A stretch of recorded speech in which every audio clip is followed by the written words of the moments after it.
সংসারে সবকিছু বুঝে শুনে বুদ্ধি করে চালাই, মাসের গোছারি এইভাবে গুছিয়ে রাখি। নমস্কার, শুভ সকাল, সবাইকে জানাই অনেক স্বাগত আমার পরিবারে। আশা করছি হয়তো সকলেই ভালো আছো, আর আমিও ভালো আছি তোমাদের অনেক ভালোবাসাতে।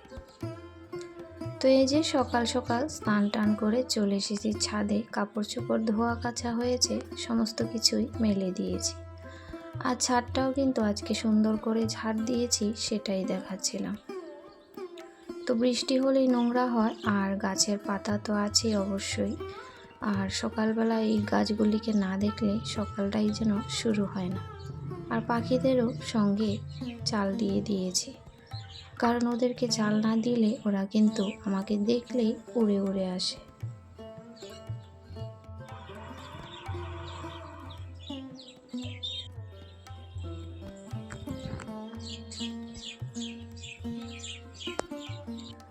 তো ছাদটা ঝাড় দেওয়ার পর কতটা পরিষ্কার পরিচ্ছন্ন লাগছে, সত্যি খুব ভালো লাগে। কিন্তু এই যে প্রতিদিনই একটু না একটু কিন্তু বৃষ্টি হতে থাকে। আর এই যে আমার দূর্বা গাছের যে টবটা বসিয়েছিলাম, খুব সুন্দর করে দূর্বা ঘাসগুলা হয়েছে।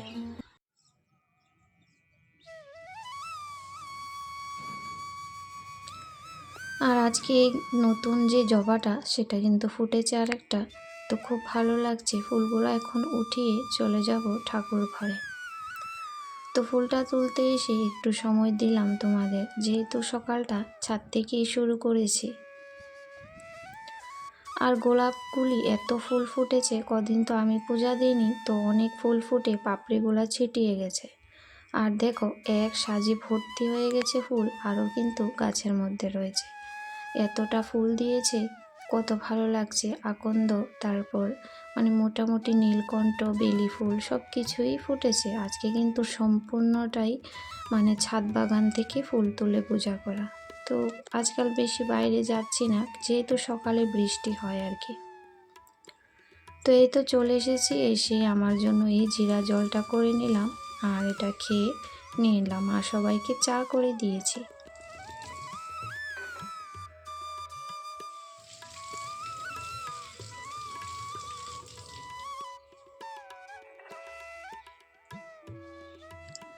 তো এই মানি প্লান্ট গাছগুলোকে যতই কাটিং করে লাগানো হয় ততই ভালো হয় গ্রোথ।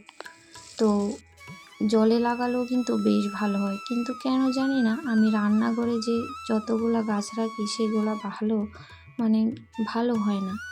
তো তেল ছিটকে পড়ে যায়, দেখি পাতাগুলোতে বেশ দূরে রাখলেও সেই জন্য না ভালো হয় না। তো এগুলাকে আমি অন্য রুমেই রাখি। তো যাই হোক, এখন চলে এসেছি এই যে মাসের বাজারটা গুছিয়ে নেব। তো এইভাবে গুছিয়ে রাখি, আর পুরো মাসটা কিন্তু ঠিক বুদ্ধি করে এভাবে চালিয়ে নেব। তো অনেক কিছু এখান থেকে রাখা হয়ে গেছে, যেহেতু বাড়ন্ত ছিল। সকালবেলায় পেঁয়াজটা ঢেলে কিছুটা পেঁয়াজ নিয়েছি, কিছু রান্নাঘরে রেখেছি, আর বাকিটা এখানেই থাকবে। আর আলুও প্রায় আমাদের অনেকটাই আলু লাগে, 10-12 কিলোর উপরে লেগে যায়। যেহেতু বাচ্চারা আলু খেতেই পছন্দ করে, সবজি তেমন খেতে চায় না। আর এখানে অনেক কিছু আছে যেটা আমি ঠাকুর ঘরের জন্য আলাদা করে রাখবো, আগে রান্না করে নেব না। কারণ ওই সামনেই তো কোনো না কোনো ঠাকুরকে ভোগ করে বা কিছু করে দিতে হবে। তো যাই হোক, দেখতে পাবে সেটা। তো সেই জন্য আগে রান্নাঘরে রাখিনি, গুড়, আটা, ময়দা। তো যেহেতু তালের সিজন, একদিন তো তালের বড়া করে ঠাকুরকে দিতে হবে, তাই না? তো এটা সেই জন্য আলাদা করে রেখেছি। আর এখানে কিছুটা খরচাপাতি ঢেলে নেব যেটা লাগবে, আর বাকি যেগুলো লাগবে না প্যাকেট, সেগুলো রেখে দিয়েছি। তো মসুর ডালটা আমাদের বেশ লাগে, প্রায় 3 থেকে 3.5 কিলো লাগে। কিন্তু ওই যে রেশনে দেবে না না দেবে এই মাসে জানি না, কিন্তু রেশন থেকে আমরা তো 2টা কার্ড, যেহেতু আমাদের 2টা কার্ডে কিন্তু প্রায় 3 কিলো 4 কিলোর মতো আমরা পাই। আর বাজার থেকে 1 কিলো এক্সট্রা রাখি, যে কখন লাগে না লাগে। কিন্তু এটা তো লাগবেই, যেহেতু গত মাসেরটাও কিন্তু লেগে গিয়েছিল। তো যাই হোক, রেশনে কিন্তু না দিলেও এগুলো আলাদা করে কিনতেই হবে। আর বাকি যেগুলো গত মাসে কিন্তু অনেক কিছু বেঁচে গেছে, যেহেতু ঠিকঠাক মতো খাওয়া হয়নি, যেমন ছোলা, তারপরে কালা চানা, এগুলা বেঁচে গেছিলো। তো যাই হোক, সময়ের জন্য না সব কিছু খেয়ে ওঠা যায় না, একটু কাজের যখন চাপ বেড়ে যায় খাবো খাবো বলেই থাকি, খাওয়া আর হয় না ঠিকঠাক মতো।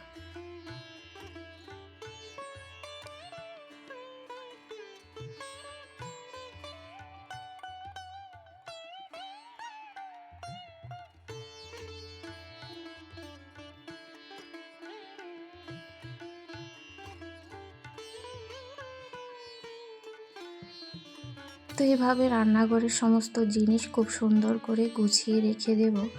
সব কিছু দ্রব্যমূল্যের যে বাজারের দাম আজকাল, কোনো কিছুই কিন্তু ফেলাবার না। একটু যদি বুদ্ধি খাটিয়ে আমরা সমস্ত খরচাপাতি একবারেই করি, পুরো মাসটা কিন্তু আরামসে চলে যায়। আর একটু একটু নিয়ে আসলে মনে হয় পয়সাটাও কিন্তু বেশি লাগে, আর জিনিসটাও কিন্তু মনে হয় একটু বেশিই লাগে।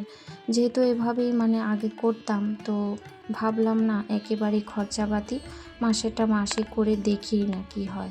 তো সত্যি অনেক কিছু তো বেঁচেই যায়, যেমন অনেক কিছু বাঁচে, সেটা কিন্তু কার আগামী মাসে নিতে হয় না।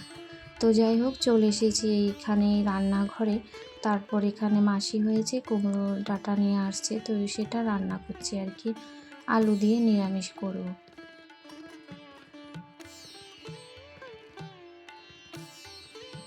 সরি, ঢেঁকির শাক না, এটা কলমি শাক, ভুলে গিয়েছিলাম। তো এটা কলমি শাকটা প্রায় হয়ে গেছে। আর লাউ শাকের যে পাতাটা সেটাও কিন্তু মানে ভাজা করে বেটে নিয়েছি বাটনার মধ্যে।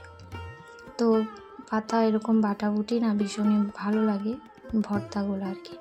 তো যাই হোক, আজকে মাছ নেই, মাটন আছে। তো মাটন আমাদের বেশি খাওয়া হয় না, দেখতেই পাও ভিডিওতে, চিকেন কিংবা মাছ এটাই আমরা খাই।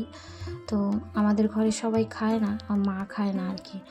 আর বাবুরও সেরকম করে খেতে পারে না, যেহেতু প্রেশার হাই, সেজন্য খুব কমই আনা হয়। আর আমারও এত একটা বেশি ভালো লাগে না আর কি।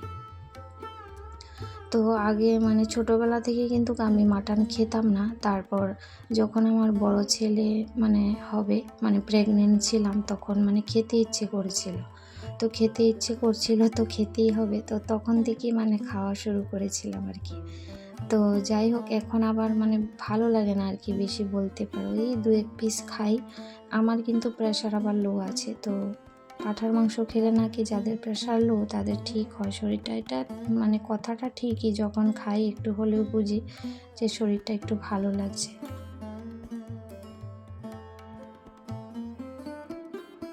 তো বাকিটা জানি না কি সত্যি কি মিথ্যা, তোমরা যদি জানো অবশ্যই কমেন্ট করে জানিও। তো যাই হোক, গতকালকেও ভিডিও দিতে পারিনি, খুব ব্যস্ততার কারণ। ব্যস্ততা তো আছেই, সঙ্গে ভিডিও একদম রেডি করে রেখেছি। আর চারপাশে হয়েছে মাইক, ডিজে লাগিয়ে রেখেছে ওই রাখি পূর্ণিমার জন্য, সেজন্য না ভয়েসটা দিতে পারিনি। তো কি করব, কিছু করার নেই, মানে চেষ্টা করেও মানে করে উঠতে পারছি না।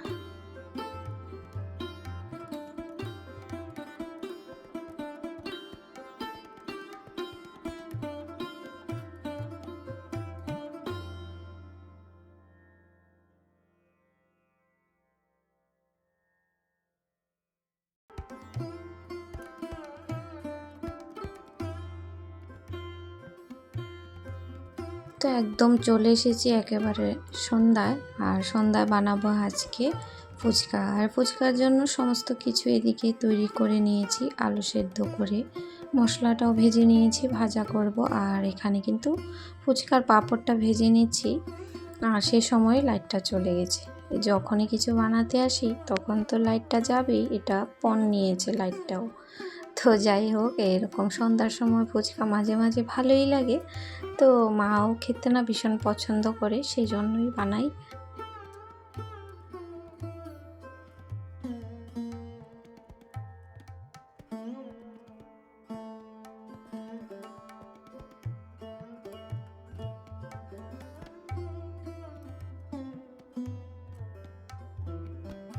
যখনই খাই মনে হয় খেতে ঘরেই বানিয়ে নিই আর কি।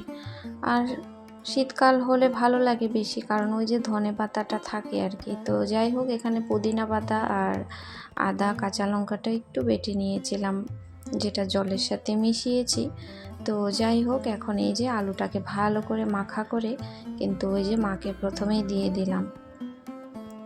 আর এই ফুচকাগুলি খাওয়ার পরে কিন্তু খুবই ভালো লেগেছে। তারপর আর কয়টা নিয়েছিল যে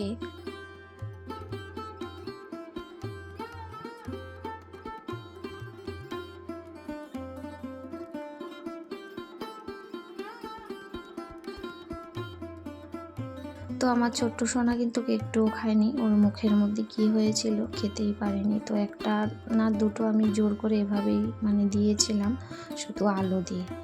আর ছেলে এখানে একটু ভিডিও বানিয়েছিল, এটা আমি পরে দেখতে পেয়েছি যখন এডিট করতে গেলাম। তো যাই হোক বন্ধুরা, আজকের ভিডিওটি কিন্তু এখানে শেষ করব। যদি ভিডিওটির কোনো অংশ একটুও ভালো থাকে, নতুন বন্ধু হয়ে আসছো আমার পরিবারে, চ্যানেলটিকে সাবস্ক্রাইব করে পাশে থেকো। সবাই খুব ভালো থেকো, সুস্থ থেকো। আগামী দিন আবারও ফিরবো নতুন ভিডিওতে।